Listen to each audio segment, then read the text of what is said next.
milestone. So today we'll start our second chapter of Hornbill, that is We Are Not Afraid to Die. और जिसको लिखा था Gordon cook ने। अब ये गॉर्डन कुक कौन थे? इन्होंने 2 types of Canadian Olympic sabre जीते थे।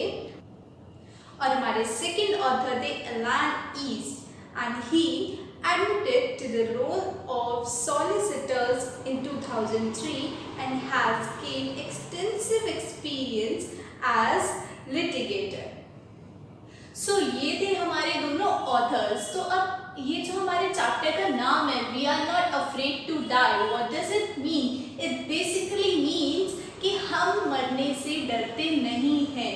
अब ये लाइन इस पूरे चैप्टर में किसने बोली थी, क्यों बोली थी और किस मूवमेंट पे बोली थी, किस इंसिडेंट्स को लेके बोली थी, तो हम ये सब कुछ अपनी इस स्टोरी में जानेंगे।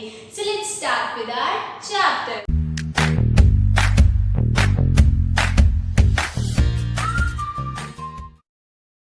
सो हमारा जो ये चैप्टर है we are not afraid to die, मैंने अब आपको इसका मतलब तो बता दिया, लेकिन इस लेसन को, इस स्टोरी को शुरू करने से पहले हम इसके कुछ मैजिक वर्ड्स को जान लेते हैं जो आपके आंसर्स लिखने में आपकी बहुत हेल्प करेंगे और आपको अच्छे मार्क्स अचीव करने में। So our first magic word is voyage. Voyage मतलब एक लॉन्ग जर्नी जो हम सी से मतलब वाटर के थ्रू, वाटरवेज और एयरवेज के थ्रू कंप्लीट करते हैं।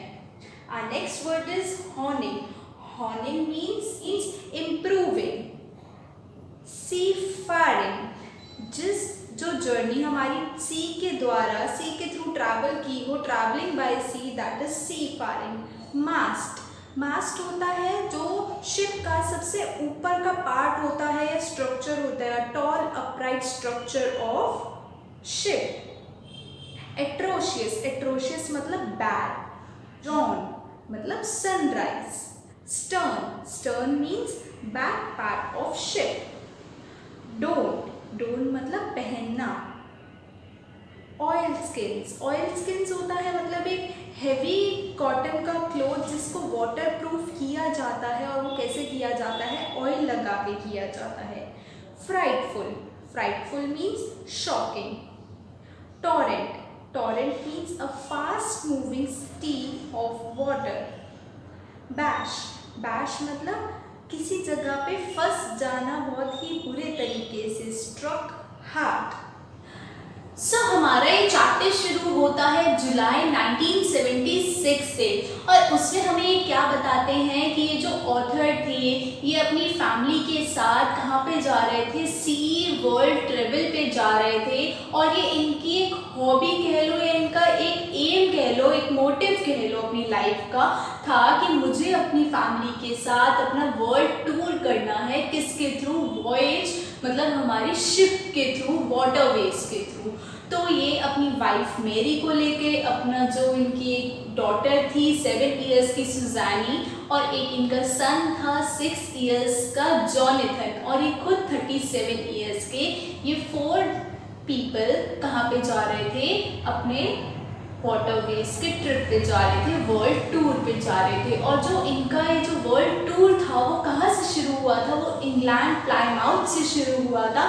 और इनकी जो ये पूरी जर्नी थी ये किसके बेसिस पे जा रहे थे? ये जा रहे थे जेम्स कुक के बेसिस पे, जिन्होंने ये पूरा वाटरवेज का जो रूट था वो ट्रैवल किया हुआ था। ये उन्हीं के मैप को डायरेक्शन लेते हुए, उन्हीं की डायरेक्शन लेते हुए अपना वर्ल्ड टूर फिनिश करने वाले थे, क्योंकि उनको पता था कि जेम्स कुक के जो ये मैप है, जो उन्होंने डायरेक्शंस बनाई है मैप के थ्रू, तो वो बिल्कुल अच्छी नहीं होंगी। लेकिन उन्होंने थोड़ा सा चेंज किया था जब उन्होंने अपनी जर्नी को शुरू किया था। तो जो इनिशियल पॉइंट्स थे वो थोड़े से डिफरेंस थे, लेकिन बाकी सारे पॉइंट्स जेम्स कुक के बेसिस पे ही इन्होंने अपनी जर्नी फिनिश करी थी।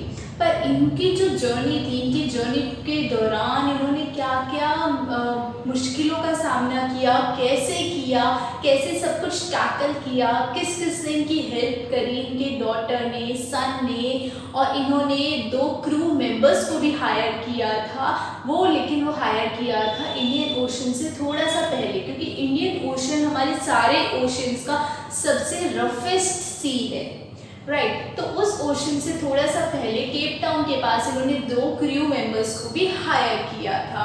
तो जो एक हमारा क्रू मेंबर था वो था स्विस का, मतलब स्विट्जरलैंड का, और जो हमारा second crew member American, right. तो जो ये दोनों क्रू मेंबर्स है, इन्होंने भी इस फैमिली की कैसे हेल्प करी, अब सब कुछ अपनी इस स्टोरी में पढ़ेंगे। So let's start with our story. So हमारी स्टोरी, जैसे मैंने आपको बताया कि जुलाई 1976 से शुरू होती है, और इसमें हमें ये पता लगता है कि वो लोग कहाँ पे गए थे। अपना प्लायमाउथ से शुरू करते हुए, इंग्लैंड से शुरू करते हुए अपनी जर्नी इन्होंने बिगिन करी थी और जुलाई मंथ में शुरू करी थी। तो जैसे ही इन्होंने अपने सारे सीज पास करते रहे, तो ये जब केप टाउन के पास पहुँचे तो उसके बाद इन्होंने देखा कि अब हमारा नेक्स्ट ओशन कौन सा है, इंडियन ओशन। और इंडियन ओशन, जैसे कि मैंने आपको बताया, वन ऑफ द रफेस्ट सी है, रफेस्ट ओशन है हमारे सारे ओशियंस का। तो वहाँ से उन्होंने पहले 2 अपने क्रू मेंबर्स को हायर किया था, एक अमेरिकन और एक स्विट्जरलैंड का, राइट। तो उसके बाद हमारी ये जर्नी आगे चलते एक दिन क्या होता है, उनका क्रिसमस आता है। तो क्रिसमस पे वो अपना क्रिसमस भी अपने तो यू कैन सी कि जुलाई से लेके दिसंबर तक उनकी जो पूरी जर्नी थी वो उस शिप में ही थी, और दे वर एंजॉयिंग अ लॉट। तो उन्होंने अपना जो क्रिसमस था वो भी शिप में ही किया था सेलिब्रेट, और उन्होंने अपना क्रिसमस ट्री को भी डेकोरेट किया था। तो अच्छे से उन्होंने क्रिसमस मनाया। तो जो 25 से लेके 1 तक का जो जर्नी थी, 1 जनवरी तक की जो जर्नी थी उन्होंने अच्छे से करी। यस, ऑथर को पता था कि ये थोड़ी बहुत जो वेव्स आ रही हैं, वाटर वेव्स आ रही हैं, इतनी तेज़ हवाएं चल रही हैं, मौसम थोड़ा बहुत ख़राब अच्छा चल रहा है, मैं ये सब कुछ टैकल कर सकता हूँ। अब ये ऑथर इतना मतलब कॉन्फिडेंट कैसे थे, वो क्यों थे? वो इसलिए थे क्योंकि वो लास्ट 17 ईयर्स से जो अपना ब्रिटिश सी है, ब्रिटिश सी मतलब जो ब्रिटिश के आसपास का एरिया होता है सी का, उसको ब्रिटिश सी बोलते हैं। वो सबसे रफेस्ट, वहाँ के जो ब्रिटिश का जितना भी रफ से रफेस्ट सी था, वहाँ पे वो प्रैक्टिस कर रहे थे लास्ट 17 ईयर्स से। तो उनको हैबिट थी इतने सारे वेव्स को, इतने सारे ऐसे मौसम को टैकल करने की, तो इतना तो उन्हें सब कुछ आता था। लेकिन उसके बाद कौन सा डे आया, 2 जनवरी का डे आया। 2 जनवरी पे क्या हुआ, उनकी जो बोट थी वो ऑलमोस्ट पानी में गिरने वाली थी, और अब इन्होंने इस फैमिली ने कैसे उसको टैकल किया, तो हम ये अपनी स्टोरी में देखते हैं।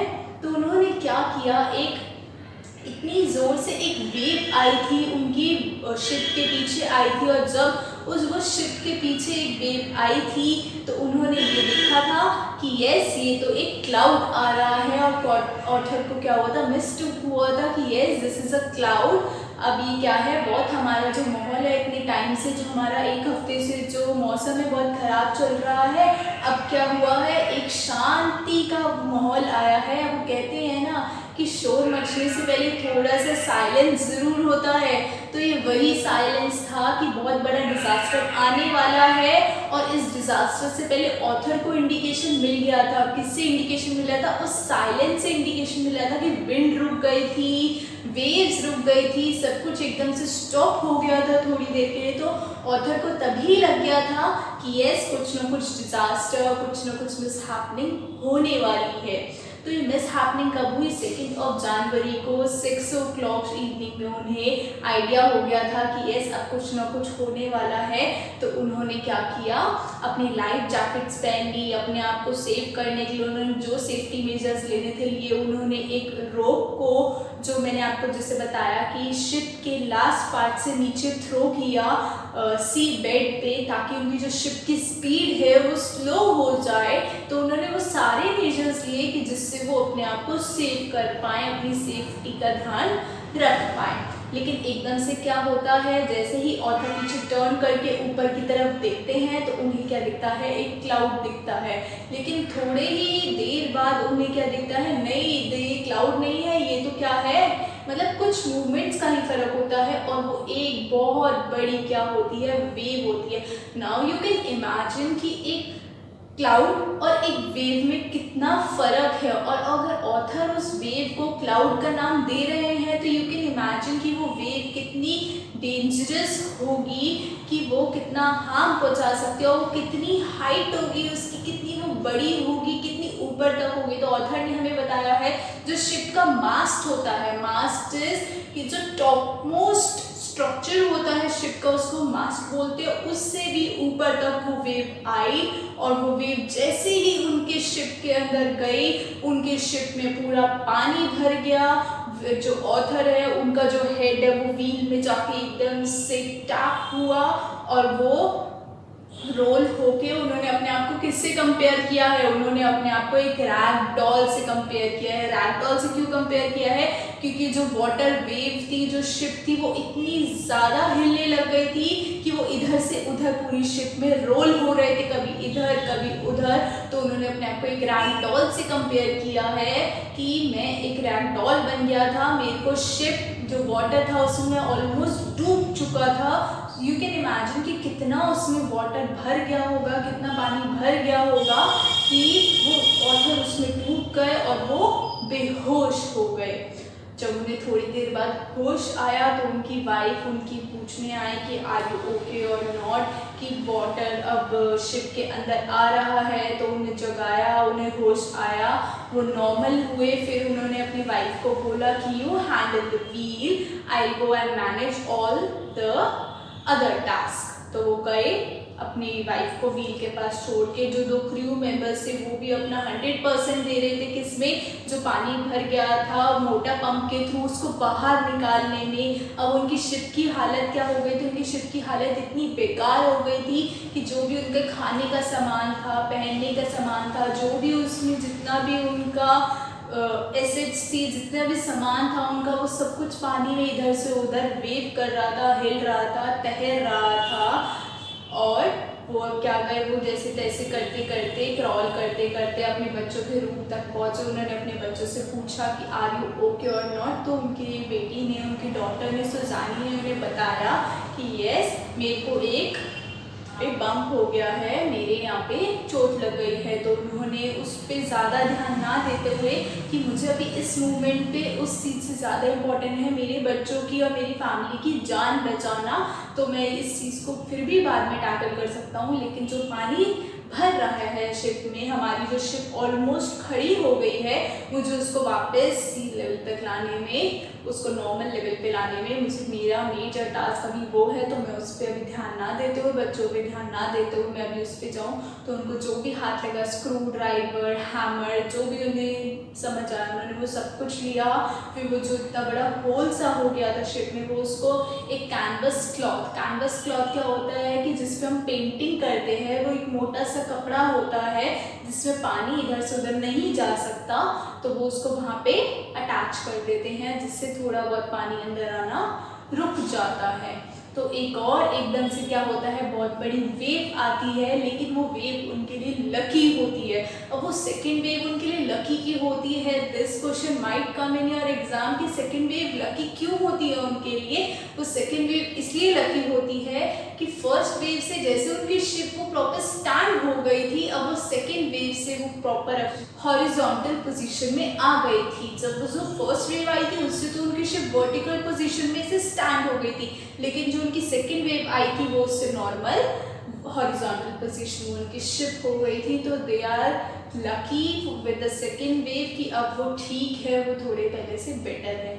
लेकिन अब एक ये डिजास्टर खत्म हुआ तो इसके साथ साथ ही उनका सेकेंड एक हर्डल बीच में आ गया था, एक हिंड्रेंस बीच में आ गया था, जिसके थ्रू जो दो क्रू मेंबर से पानी बाहर निकाल रहे थे मोटर पंप के थ्रू, अब वो जो पंप था वो जाम हो गया था। वो जाम क्यों हो गया था, क्योंकि जो इतना सारा पानी उनकी बोट में, उनके शिप में फंस गया था। वो जगह थी जहाँ से पानी बाहर निकल रहा था, वहाँ पे वो ब्लॉक हो गया था उनका पाइप, तो अब वो पानी और बाहर नहीं जा पा रहा था। तो अब ये उसको भी जैसे तैसे करके मोटा पंप को भी ठीक किया। वो भी इसलिए ख़राब हो गया था क्योंकि उसमें भी एकदम से इलेक्ट्रिक शॉक हो गया था, पानी अब वो शिप के अंदर आ गया, तो ऑब्वियसली इलेक्ट्रिक शॉक हो गया था और सब कुछ इतना डिस्ट्रॉय हो चुका था, इतनी गंदी हालत उनकी शिप की हो चुकी थी कि वो अब वहाँ पे रहना भी उनका बहुत मुश्किल हो गया था। अब उन्हें किसका इंतज़ार था? एक आइसलैंड का इंतज़ार था कि वहाँ पे वो जाए, थोड़ा अपनी शिप को रिपेयर करे, क्योंकि उनकी शिप ऑलमोस्ट क्रैक हो चुकी थी। अब उनका आगे की जर्नी करना, उनकी आगे की जर्नी अभी काफ़ी ज़्यादा रहती थी, तो उनको अभी आगे की जर्नी, उनको पता था कि अब हम आगे की जर्नी तो इस शिप के साथ बिल्कुल भी नहीं कर सकते हैं।